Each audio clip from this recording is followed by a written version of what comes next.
segundo capítulo de La Vida del León. Acuérdense de ponerle like, suscribirse y... ¿qué más? Y bueno, poner las notificaciones para que, ¿cómo se llama?, le aparezca cuando saca un capítulo nuevo. La idea, ahora lo estamos programando porque esta segunda vez, es que sea todos los domingos a las 6 de la tarde, horario de Santiago de Chile ahora. Entonces, si alguien lo ve en otra parte del mundo, sé ahí en qué horario tendría que ser, podemos poner una lista, qué sé yo. Pero vamos de a poquito porque en el fondo estamos partiendo. Estamos ahí aprendiendo harto de cómo se hacen los podcasts y todo el cuento ya. Eso, así que bien entretenido. La gracia de esto, como dije la vez pasada, bueno, uno los vamos a empezar a postear todos los domingos, entonces, y van a estar saliendo así, entonces la idea es que sea como una serie de cosas que me han ido ayudando, contando un poco también de como mis experiencias. Tampoco puedo entrar en tanto detalle por el tema acá de la censura de YouTube, que es enfermante, pero bueno, ¿qué le vamos a hacer? De ahí vamos a ver maneras de, ¿cómo se llama?, de sortear eso de la censura de alguna manera u otra. Y más adelante, claro, si la cuestión pega, podemos tener otras modalidades de ¿cómo se llama?, podcast. También queremos entrar a Spotify y todo ese cuento, qué sé yo. Ya, pero ¿para qué alargar y alargar y alargar sin decir nada? Entonces, la idea de lo que tengo es, yo tuve un momento de mucha depresión. Yo he tenido muchos problemas con el tema de las emociones, la inseguridad y me han diagnosticado de todo. O sea, me han diagnosticado desde, bueno, la verdad ni un psiquiatra me diagnosticó con depresión, siendo que era lo que tenía.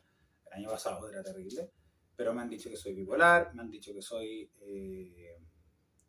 trastorno de personalidad limítrofe, que tengo trastorno de personalidad, no me acuerdo cómo se llama la otra, que tengo, bueno, el déficit atencional. Cuando era chico me daban cosas para el déficit atencional y la cosa es que me han diagnosticado una millonada de cosas y la cosa es que dentro de esa millonada de cosas que me han diagnosticado,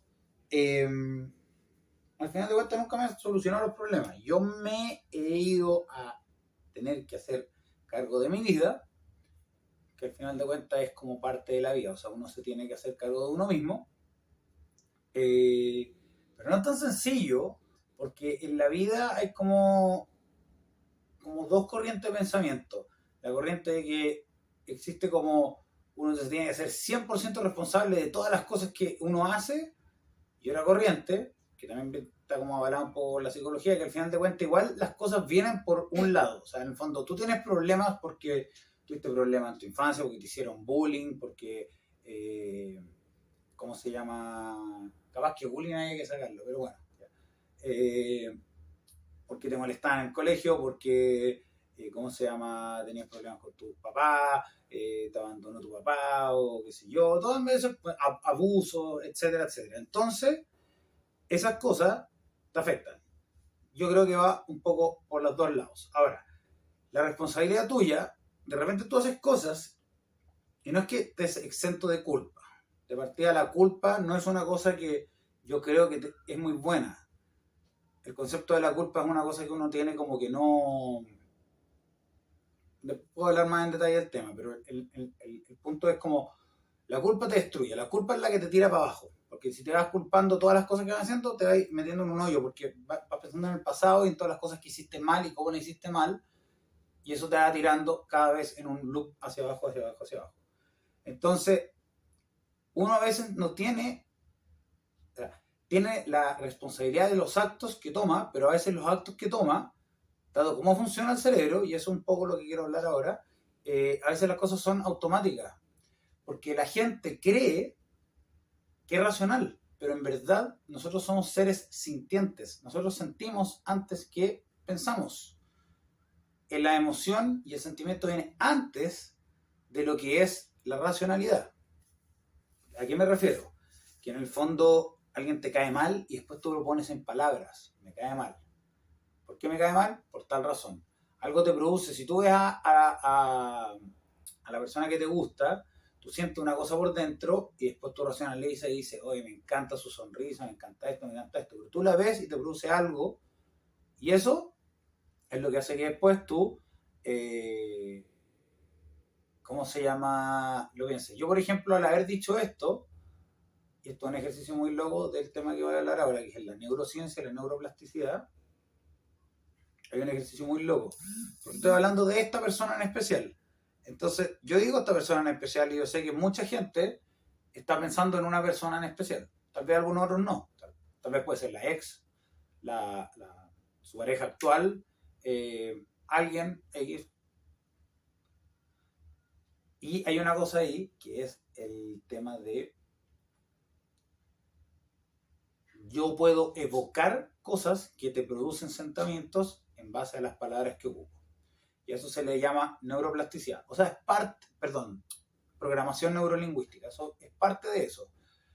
Y ahora quiero dedicarme como a explicar un poco sobre eso. Pero es un ejemplo muy tonto. Si yo digo, no pienses en un elefante azul. Ahora acabas de pensar en un elefante azul. Ahora yo te voy a decir, no pienses en un elefante rosado. Y tú estás pensando ahora en este momento, yo lo sé, tú que estás viendo esto, estás pensando en un elefante rosado. Ahora, si yo te digo, no pienses en el elefante azul y el elefante rosado bailando, mientras yo lo estaba diciendo, tu cerebro iba elaborando lo que yo te estoy diciendo. ¿Okay?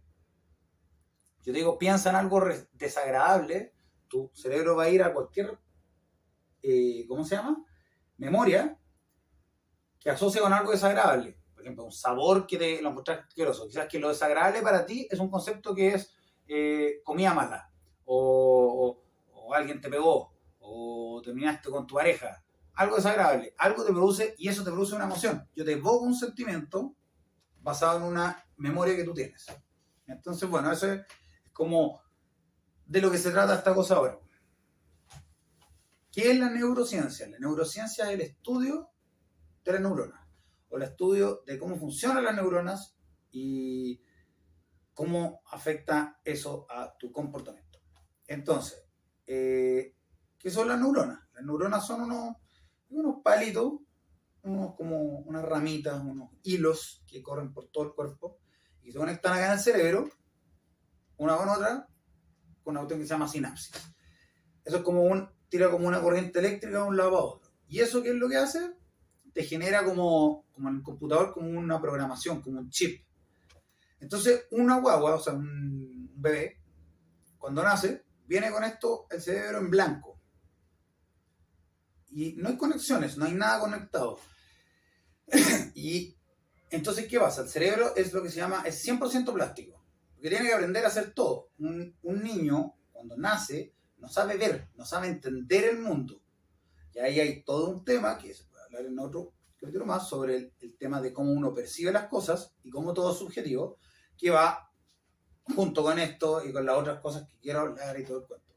Que en el fondo es decir, cuando tú ves el mundo de manera negativa, las cosas negativas te pasan, y cuando ves el mundo de manera positiva, las cosas positivas te van pasando. ¿Sí? Tú puedes ver problemas o soluciones, cosas malas o oportunidades. Y eso es parte de la percepción. Y eso parte, un lado de esto que lo que quiero tomar ahora, por el tema de la plasticidad. El niño tiene que aprender a mirar, no entiende qué es lo que está mirando, no sabe que una cara es una cara, hasta que empieza como a ponerse así y dice, ah, ya, estos son ojos, estos son bocas, esto es una cara. Y no tiene palabra para el concepto cara, hasta que aprende a hablar. Y tiene que aprender a entender lo que significan las palabras para poder comunicarse con el mundo externo. Y de ahí para adelante, el cerebro del niño, hasta como los 7 años, donde es más plástico. Por eso dicen que los niños son como esponjas, aprenden todo. Están muy atentos porque todo necesitan absorberlo para poder después empezar a funcionar en el mundo. Ya como a los 14, 15 años, es cuando ya como la cuestión se solidifica un poco. Entonces, ¿qué pasa? Que se empiezan a dar cuenta de cosas. Y ahí, por eso viene, bueno, aparte los cambios hormonales, y uno crece, el cerebro y todo el cuento, empieza a pasar este periodo como de rebeldía, donde te das cuenta que el mundo de tus papás no es el mundo exactamente de tus papás, sino que hay un mundo un poco más grande y no todo es como te lo dijeron y de repente tienes problemas y no todas las cosas son buenas. O otros que tienen así como pensamientos súper exitosos Entonces, pero empieza este tema como la rebeldía. Y a medida que va pasando el tiempo, uno pasa por el colegio, estudia, está obligado, entonces estás obligado a que tu mente esté todo el rato pensando y solucionando problemas, matemáticas, que es la memoria con historia, con castellano, qué sé yo. Y por otro lado, después vas y tienes la universidad, que ahora todo el mundo estudia en la universidad, que es otro tema ya del tema de la competencia, la cosa, otro tema para tomar otro día. Entonces, ¿qué va pasando? Se van solidificando estas conexiones neuronales. Tú empiezas a ver el mundo de una manera porque tú tienes un estímulo y ese estímulo tú le das una respuesta. Y es una cosa como, ¿cómo se llama? Como instintiva. Entonces, en la medida que eso se va reforzando, se va haciendo más fuerte y se va creando como tu personalidad. Y esa personalidad se puede cambiar. Por eso existe lo que se llama la neuroplasticidad, que es la capacidad de cambiar hábitos, pensamientos, formas de ver la vida y todo, en base a cambiar estas conexiones. Entonces, como decir, por ejemplo, si tú eres una persona, ya mira, este es un buen ejemplo. Hay un experimento que hicieron con niños, que ponían niños y les daban como una gomita, o un dulce, un chocolate, y este chocolate les decían, espérate 10 minutos y te doy 10 chocolates, no te lo comáis. Y algunos no se aguantaban y se lo comían, y otros se aguantaban y se ganaban los 10 chocolates. Los que se aguantaban hacían un estudio 20 años después y eran mucho más exitosos que los que no se aguantaban. Porque estos no tenían la capacidad de aguantarse, eran más ansiosos y querían la recompensa inmediata en vez de la recompensa a largo plazo. Esas son dos formas de entender el mundo. Este tiene un mecanismo que le dice, yo quiero ahora, y el otro dice, yo puedo esperar un poco porque el premio es mayor. Ahora, tú puedes, de esta parte, entrenar a esto. Por eso puedes aprender a andar en bicicleta, por eso puedes aprender a leer, por eso puedes aprender otro idioma. Y en la medida que tú vas aprendiendo más cosas, aprendes a aprender y mantienes tu cuerpo, tu cerebro eternamente plástico. Se mantiene, es como hacer ejercicio mental. ¿Ya? Entonces, pero a veces el tema es que hay conexiones que se hacen muy, muy fuertes y lleva trabajo hacer otra conexión que haya por otro lado. Es como decir, yo tengo un camino por el cual he caminado toda la vida, entonces este camino yo sé qué es, y es mi zona de confort. Puedo estar muy infeliz, puedo estar deprimido, pero es lo que sé que hay. Y después tú llegas y dices, ya, ok, yo me voy a abrir la opción de que hay otra. Y me voy a creer esto. Pero siempre voy a tratar de volver a este mismo camino que es lo que estoy acostumbrado, porque el cerebro trata de ahorrarse energía. Y eso viene a una cosa que es instintiva, que tiene que ver con que el instinto de sobrevivencia de los cavernícolas, por ejemplo, de los animales, es ahorrar energía, porque no puedo estar perdiendo energía en todo porque los recursos son escasos. No como ahora, que los recursos no son tan escasos, son más bien sobrantes. O sea, ahora, por ejemplo, hay epidemias de obesidad, o sea, sobra la comida, entonces sobra la energía y la gente queda gorda. La cosa es que antes, por ejemplo, en la época de los cavernícolas, tú podías pasar 5 días sin comer. Entonces, el cerebro, el cuerpo, los músculos, todo tiene que estar hecho para que te mantengas con vida la mayor parte del tiempo, porque uno está hecho para sobrevivir hasta que ya el cuerpo no te da nomás. Entonces, basado en eso, el cuerpo dice, ya yo me voy a ir por el camino que estoy acostumbrado. Y por eso cuesta de repente un poco hacer cambios de hábitos. Si tú tienes, que es lo que dije la vez pasada, que lo digo ahora, si tú tienes una determinación, tú empiezas a hacer ese cambio.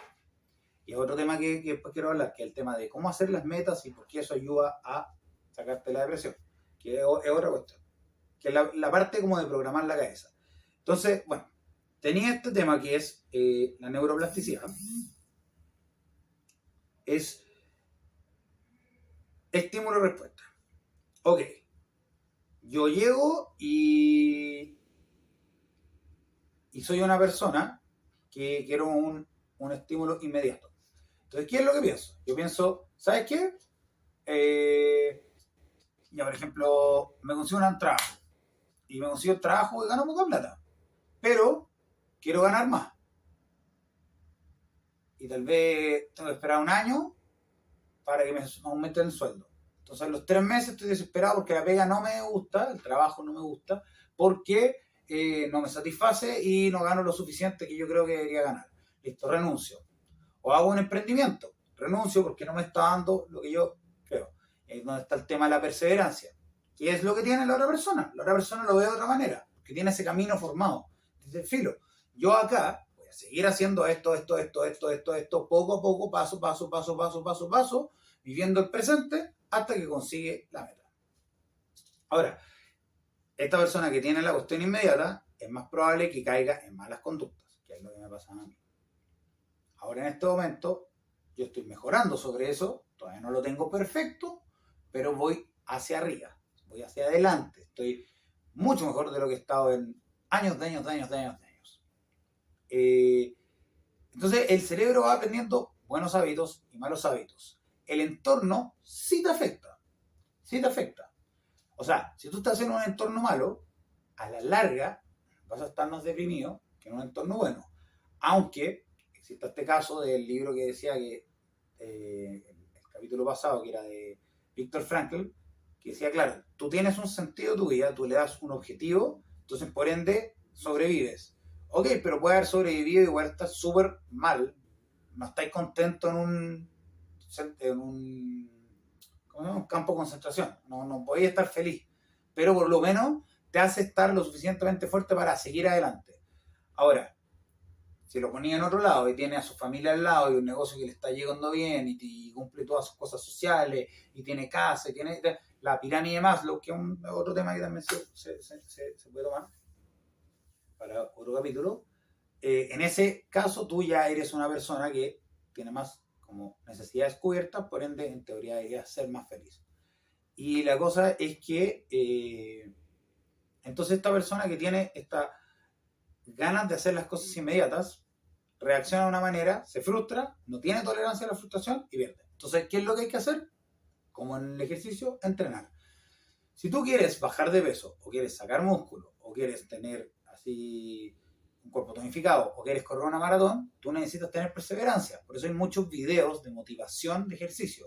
Y los resultados tú no los ves al tiro. Tú los puedes ver en 6 meses, 1 año, 2 años, 5 años. Después te ves 5 años después de lo que estaba ahí antes y te das cuenta de todo el cambio que hiciste. Y como va para arriba, va para abajo.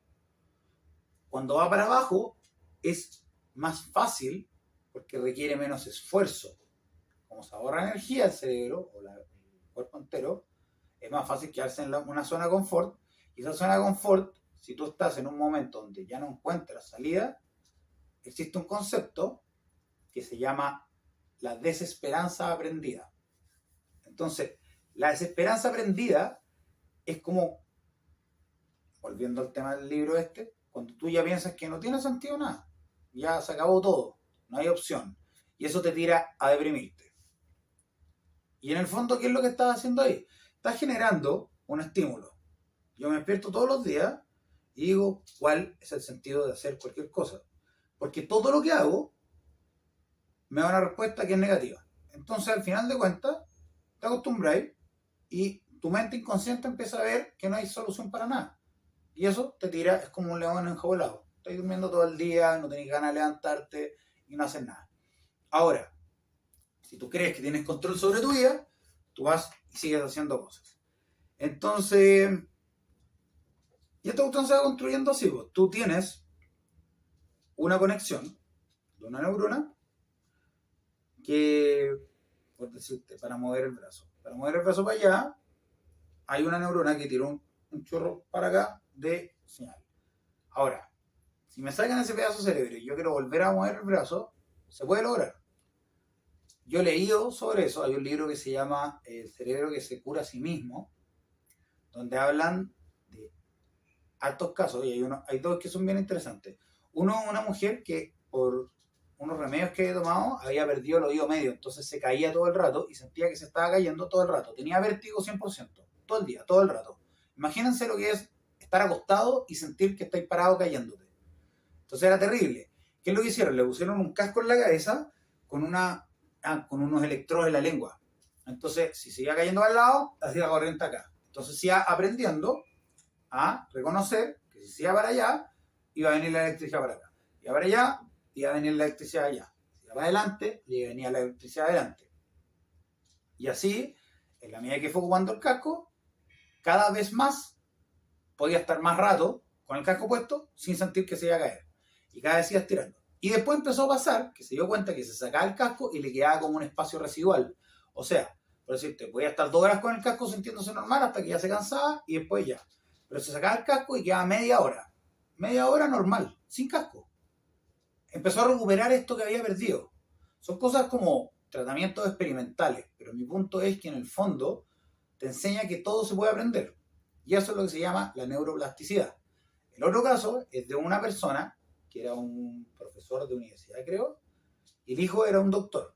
Y a este hombre le vino un ataque cerebrovascular, o sea, le vino un infarto al cerebro, y le tuvieron que...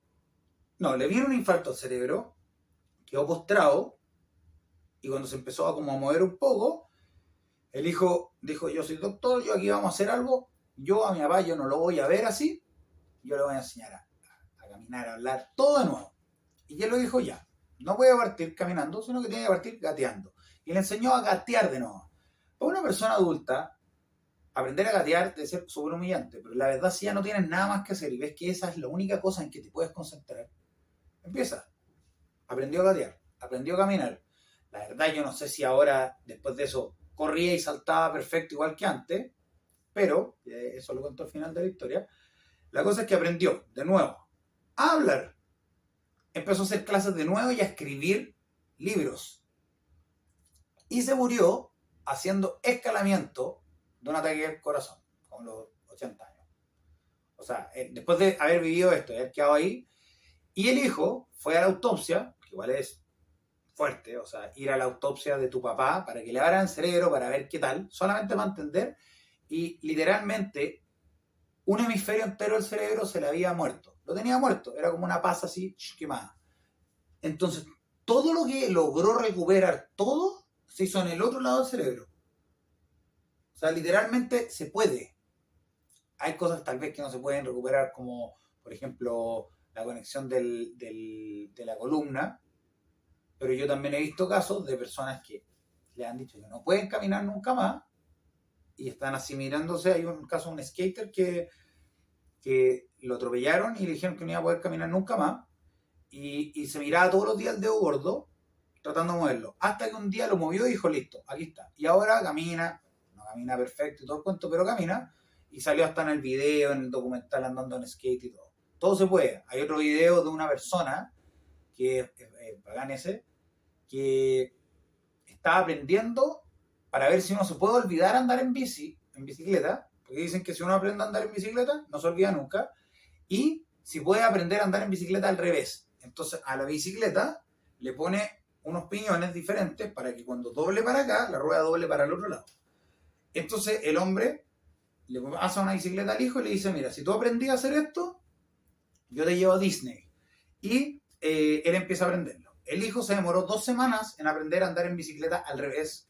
Él se demoró 2 meses. ¿Qué quiere decir? Claro, más plástica la mente del hijo. Ahora, él tampoco sé si estaba tratando de aprender todo el rato. Quizás que si se dedicara a hacer ese tipo de desafíos mentales lo habría aprendido más rápido. Porque como digo, uno aprende a aprender. El cerebro aprende a estar siempre propuesto a nuevas ideas en la medida que uno vaya entrenando el cerebro para que esté abierto a nuevas ideas. Y entonces, después manejó la bicicleta normal y ¿qué le pasó? Se empezó a caer de nuevo hasta que recuperó la cuestión y después ya él podía manejar la bicicleta de las dos maneras. Entonces, ¿qué quiere decir eso? Que tú tienes un camino hecho como una programación, estímulo-respuesta. Me subo a la bici y yo sé que si doblo para acá, la rueda va a doblar para acá. Pero ahora me subo, doblo para acá y la rueda dobla para allá. Entonces empecé a crear este otro camino. Lo logró crear. Y este se debilitó. Pero al volver a este, lo refuerza y después tiene como un poco los dos. Y esto es positivo y negativo. Porque cuando tú tienes hábitos negativos, se quedan en tu cerebro y se demoran tiempo en bajar. Entonces, la forma de pensar hace que tú también cambies esto. Los hábitos negativos, por decirte, es, no sé, acostarse tarde, procrastinar. Procrastinar es un método de alivio de la ansiedad, que también es un tema que se puede tocar más adelante. Y, no sé, cosas como el abuso de sustancias, por ejemplo, el abuso de videos de tono alto en internet, que es algo que también se tiene que conversar porque es un tema muy actual que afecta a mucha gente, a famosos, a no famosos, a muchos hombres. De hecho, una gran causa de muchas de las cosas que pasan como en la sociedad actual vienen de este tipo de videos y la industria que lo acompaña. Entonces, tu programa del cerebro, estímulo-respuesta. Yo sé, como por ejemplo cuando tienes ataques de pánico. Yo tengo temas con el pánico. He tenido, y cuando se me desató el primero, de ahí para adelante, empezó a venir una seguidilla, porque es como un terremoto y las secuelas. Y el ataque de pánico es terrible, porque uno siente que se va a morir. Se te acelera el corazón, tú sientes que tu corazón te va a explotar, que te va a dar un ataque cardíaco, que tú te estás separando, que la realidad no es real, que te vas a volver loco, que vas a perder el control, que te vas a desmayar, que algo malo te va a pasar, un montón de sensaciones y son terribles. Y eso se empieza a acostumbrar el cerebro a que cada vez que tú sientas algo, empieza tu cerebro a asociarlo a algo malo. Entonces, por decirte, te asaltaron en una esquina.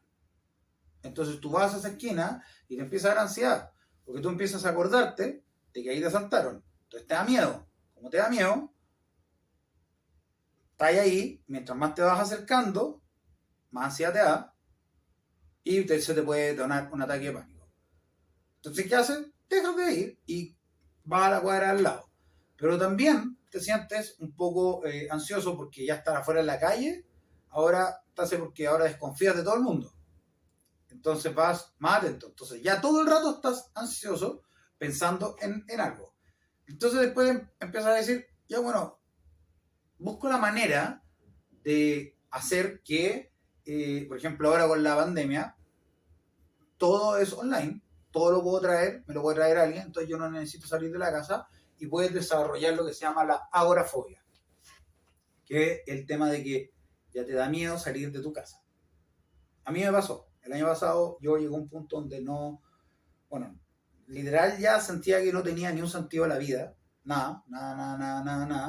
Sentía que todo lo que hacía estaba mal, que no hacía nada bien, que todo lo que yo hacía iba a salir mal, que no era capaz de hacer cosas y que no había salida para mi situación, que iba a estar atrapado así para siempre. Y ahí me empecé como a morir. Me empezó a fallar la memoria, me empezó a fallar el cerebro, de repente me costaba pensar. Fue terrible. Y la cosa es que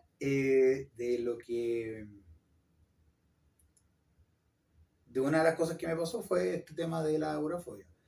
Y me costó igual un poco, tuve que pasar por ciertas cosas que me lograron, que es parte de algo que voy a hablar después, porque también ya llevo harto tiempo hablando sobre este tema. Y la idea, claro, es ir dejando y después, claro, ir agarrando de a poquito, voy sacando, especificando un poco más en la medida que haya más gente viendo estas cosas, también que me pregunten y digan, oye, voy a hablar sobre esta cosa en específico y hago un video en específico, me puedo alargar o achicar dependiendo de que haya gente interesada en saber sobre ciertas cosas en más detalle. Entonces, el ataque de pánico uno lo tiene que empezar a racionalizar.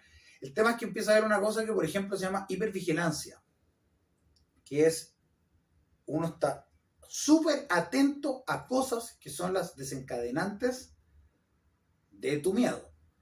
¿Y eso por qué existe? Porque, bueno, al final, y esta es la última parte que quiero llegar, que es como el cerebro, como se ahorra energía, hay como dos sistemas principales en el cerebro, que son como la programación mental, como el algoritmo. Yo creo que es más fácil decir algoritmo, porque con el tema de la inteligencia artificial, pero en el fondo es como que el cerebro, o sea, el cuerpo humano, el ser humano, el cerebro, el alma, no sé, hay una forma de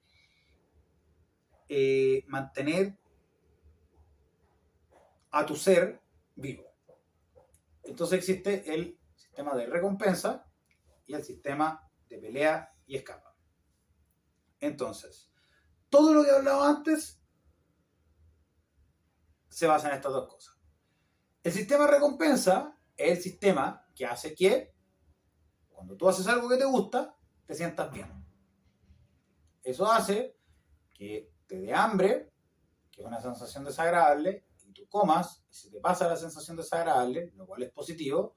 Más encima, comer te libera hormonas, o sea, neurotransmisores, que es lo que voy a decir al tiro, que te producen placer, por ende ya lo asocias doblemente con el placer, y eso hace que tú ingieras comida, para que sepas que cuando te da hambre, tú tienes que comer. Si no sintieras esas dos cosas, no comerías. Que es lo que le pasa, por ejemplo, a la gente que tiene problemas con ciertas sustancias que le inhiben el apetito y no comen, no comen, no comen, no comen, no comen, y se achican, se achican, se achican, se achican, se enferman y mueren. Porque en el fondo inhiben el apetito. Y hay de estas sustancias que lo hacen más rápido que otros porque tienen el sistema de recompensa te lo desordena.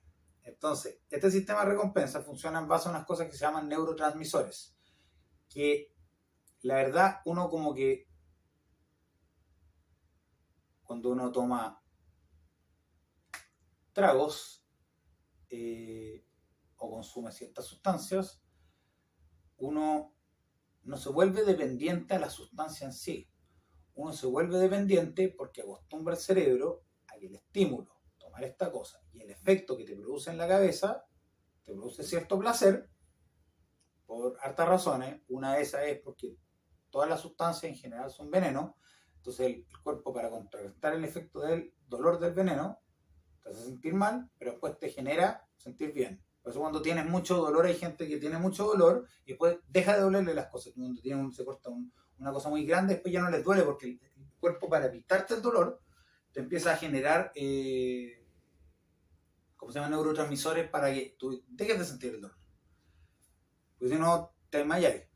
Entonces, este sistema de recompensa te hace que tú tengas la capacidad de generar metas y hacer tu vida de cierta manera.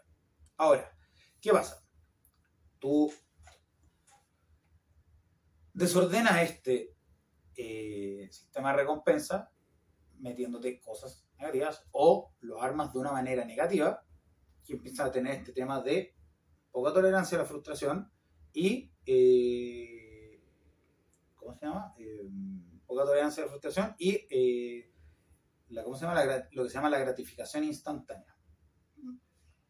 Cuando tú quieres una gratificación instantánea, el estímulo es, hago algo, por ejemplo, me tomo un trago, lo siento rico al tiro, listo, entonces quiero tomar trago y siempre quiero tomar más y más y más y más y más. Se te desordena esto y empiezas a tomar y no paráis de tomar y de repente estás borrado, y cuando estás borrado, después te empiezas a arrepentir, empiezas a sentirte mal, pero la semana siguiente se te olvida eso, vuelves a tomar de nuevo y así sigue un ciclo que empiezas a acostumbrarlo y de a poco lo vas asociando a cosas que te cuesta procesar, como emociones. La rabia, la pena, la vergüenza, el miedo, etcétera, etcétera. Y ahí vas generando, con este sistema de recompensa, tú vas entrenando tu cabeza a que ocupe esto como un mecanismo de paliar las falencias que tú tienes, lo que te falta. Entonces, lo puedes hacer al revés, puedes desarrollarte tú, ir enfrentándote a tus miedos. Así superas las crisis de pánico, así superas, ¿cómo se llama? Todo lo que son la dependencia a las sustancias. El sistema de recompensa, cuando se desordena, porque hay ciertas sustancias que te desordenan mucho, se hace muy fuerte esta cuestión. Y ahí funciona de esta manera. Hay una cosa que se llama dopamina y una cosa que se llama serotonina. Bueno, está la endorfina, la oxitocina y miles de cosas así. La oxitocina, por ejemplo, es cuando tú abrazas a alguien o le das besos o sientes cariño, te hacen cariño, qué sé yo, se genera esta hormona que se llama oxitocina, que es lo que se llama la hormona del amor, que te hace sentir como feliz, enamorado. La gente que está enamorada siente como la mariposita en la guata, eso es oxitocina, es positiva.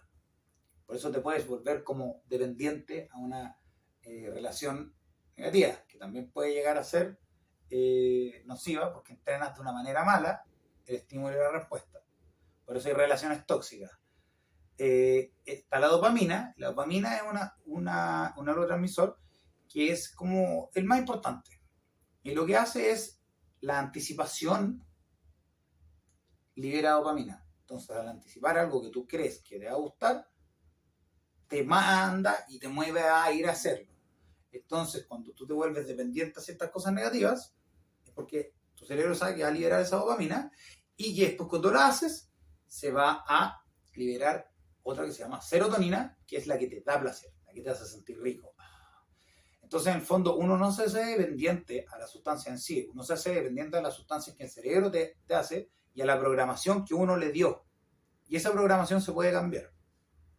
Ahora, por otro lado, la gente que es como lo que se llama resiliente, la gente que aprende a eso, la gente que aprende a superar las cosas y logra ir más allá de sus problemas, esa gente tiene lo que se llama gratificación demorada o demorar la gratificación. Porque sabe que la dopamina se la puede aguantar. Puede pensar en una meta que puede hacer en 1 año o 2 años y sabe que en el momento que llegue a esa meta va a sentir esa cuestión y eso va a ser mejor que lo otro. ¿Por qué? Porque a la larga hubo todo un trabajo, hubo todo un esfuerzo, toda una cosa, por decirte, aprender a tocar guitarra. Tu parte no sabes nada. Y en 1 año, si tú haces una canción y puedes tocar la canción y después ves y te grabas al principio del año y al final del año y ves todo lo que has mejorado, que es parte de lo que yo creo, que es otra cosa de la que voy a hablar más adelante, que es la contemplación del logro de las metas, para ayudar a programar la cabeza de una manera positiva, que es como parte, eso es básicamente la temática de esto, ir para arriba. Entonces, cuando tú haces todo este esfuerzo y tú ves que se cumplió tu meta, la meta, el placer dura poco, pero dura más que cuando lo haces instantáneamente. Eso dura más poco. Ahora, cuando tienes ciertas cosas que te liberan mucha dopamina, te desestabiliza mucho este sistema porque hace que tu cuerpo, ¿cómo se llama? Agarre esta como sensación, como tomo uno de esto y me da 100. Entonces, como me da 100, yo digo, ok, esto lo tengo que seguir haciendo de nuevo. Y de nuevo, y de nuevo, y de nuevo. Y ahí está el juego, y la sustancia, y etcétera, malos hábitos, etcétera. Eso es el tema del sistema de recompensa. Uno programa la cabeza de una manera y la puede programar mal. Pero se puede reprogramar dado la neuroplasticidad. Las neuronas pueden quedarse para otro lado. ¿Requiere esfuerzo? Sí. Si tienes la determinación y tú quieres cambiar, y eso es parte de otra parte que voy a hablar, de cómo se supera la depresión. Pero es un tema interno. Nadie la va a poder superar por ti. Nadie te puede ayudar si tú no te quieres ayudar. Y por otro lado está el sistema de pelea o escapa.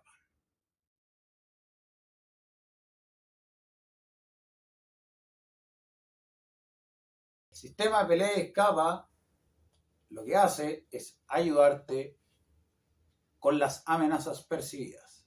Es decir, lo que hace es, si tú tienes una amenaza, como un león que te va a comer, peleas contra el león o sales corriendo. Si es un león, probablemente vas a salir corriendo porque pelear contra el león es tonto. Si es una persona, tal vez tienes la opción de pelear contra esa persona. Y si es un tema interno, por ejemplo, sientes que te da el corazón o un recuerdo, ansiedad, lo que hace es percibir una amenaza interna. Y eso puede desencadenar un ataque de pánico porque no tienes cómo escapar de eso. estás atrapado. No hay cómo escapar. No te puedes escapar de tu mismo cuerpo. Esto viene de una programación interna de cavernícola. El ser humano, como Homo sapiens, tiene como 500.000 años. Y las culturas más antiguas tienen como 10.000. Entonces, pensar que nosotros ahora, en los últimos 100 años, hemos evolucionado como seres humanos es lo más tonto de la vida. Son lo mismo. El cuerpo de nosotros funciona de la misma manera. Lo único que ha ido cambiando con el tiempo es la capacidad de racionalizar y el lenguaje. La capacidad de poner en palabras o en conceptos. O sea, no solo palabras, en palabras, imágenes, conceptualizar las cosas, las ideas abstractas. Las ideas son abstractas. Uno mira cosas y las, como que instintivamente, la intuición te dice, pero ahora tenemos la capacidad de ponerlo en palabras, de decir, de crearle un lenguaje, es decir, esto es una silla, esto es una mesa, esto es lo otro. Y así uno puede decir, que es donde entra la programación neurolingüística, uno puede decir, esto es bueno, esto es malo. Si te enfocas en lo malo, ves cosas malas. Si te enfocas en lo bueno, ves cosas buenas. Ahora, lo malo y lo bueno no existen, ¿verdad? Pero existe ver cosas de manera como positiva o negativa, como polaridad. Entonces,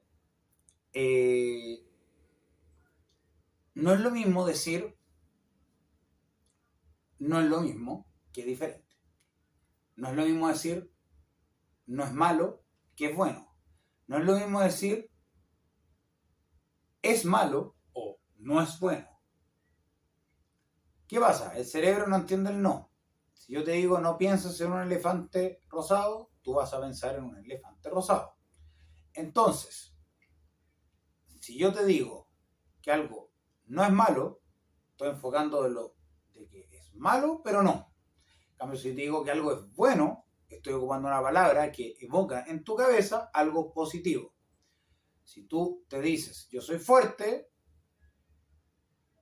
te estás diciendo que eres una persona fuerte. El concepto de fortaleza en la cabeza, como te enseñan a hablar o como uno aprende a hablar, es algo que tú lo entiendes adentro tuyo y hay cosas que tú analizas como ser fuerte. Para cada persona es diferente eso, porque para todos es subjetivo. Pero la cosa es que si tú dices que eres fuerte, es distinto que decir yo no soy débil. Porque estás enfocándolo en que estás pensando en la debilidad. Y estás diciendo como yo no soy eso. Pero eso no significa que tú eres fuerte tampoco. No implica eso. Si algo es malo o no es bueno, quiere decir que hay cosas buenas y esto no es parte de eso. Entonces, mejor las cosas buenas que las cosas que no son buenas. Si algo, ¿cómo se llama? Por ejemplo, a mí me gusta decir, yo me acostumbré, yo programé mi cabeza con esto. A mí me gusta decirle que las cosas no son tan sencillas en vez de difíciles. O no son tan buenas en vez de malas. ¿Por qué? Porque le añado un positivo adicional. En el fondo yo digo, esta cosa no es tan buena, es buena, pero no es extremadamente buena. Si digo que es mala, para deprimirse. Bueno, para sentirse feliz. En el sistema de recompensa, al tú acostumbrar tu cerebro a un estímulo positivo, como pensar positivo, te retorna cosas positivas como ver oportunidades. Eso es lo que hace el sistema de recompensa. El sistema de recompensa es el que te hace programar tu cabeza. Es el que tú tienes que como ordenar y manejarlo racionalmente para que vaya contra ti. Y con ese tú puedes manejar el sistema de pelea o escapa para que no perciba amenazas y no te quedes congelado cuando estás en la nada. Y ahí evitar los pánicos, la ansiedad, la depresión, etcétera, etcétera. El momento, eso que dicen que uno tiene que enfrentar los miedos, cierto, pero el tema para enfrentar los miedos, a veces hay que entender qué es cada cosa, cuál es la raíz del miedo, qué es, por qué, y esa parte es racional. Pero como somos seres pensantes, porque como digo, somos cavernícolas nomás, sabemos hablar y nos vestimos con ropa, no somos nada más que eso. Un Homo sapiens de hace 40.000 años atrás es lo mismo. Tal vez eran más feos, tal vez tenían más pelos, tal vez eran más altos, puede que hayan sido tal vez más tontos, no lo sabemos. Pero la cosa es que el cuerpo en sí funciona de la misma manera, tienen los mismos sistemas. De hecho, los mamíferos tienen los mismos sistemas, más primitivamente. No es una cosa como debatible. Funciona así, es como un computador, nosotros somos como computadores. Entonces, computador súper complejo, pero se ha ido craqueando ciertas cosas. Entonces, uno tiene que aprender a ocupar esas cosas. De afuera, de uno mismo, a uno mismo programarse la cabeza. Y eso es básicamente programación neurolingüística, enfocar las palabras de manera positiva para que empiece a verse tu realidad de manera positiva, porque empiezas a acostumbrar a tu cerebro a pensar en oportunidades en vez de dificultades, lo que hace que tu actitud empiece a ser más positiva, empiece a ser más determinada, empiece a ser más fuerte, empiece a ser más capaz de soportar la frustración, empieza a ser más capaz de sentirse contento, empieza a sentirse más satisfecho y hacer que el sistema de recompensa vaya a tu favor. Y eso es básicamente, bueno, el próximo capítulo voy a hablar de eso más extenso. Eso es. Esta es la vida del león, capítulo 2. Como digo siempre, la actitud es todo, la determinación absoluta y hay que vivir como león. Rock and roll.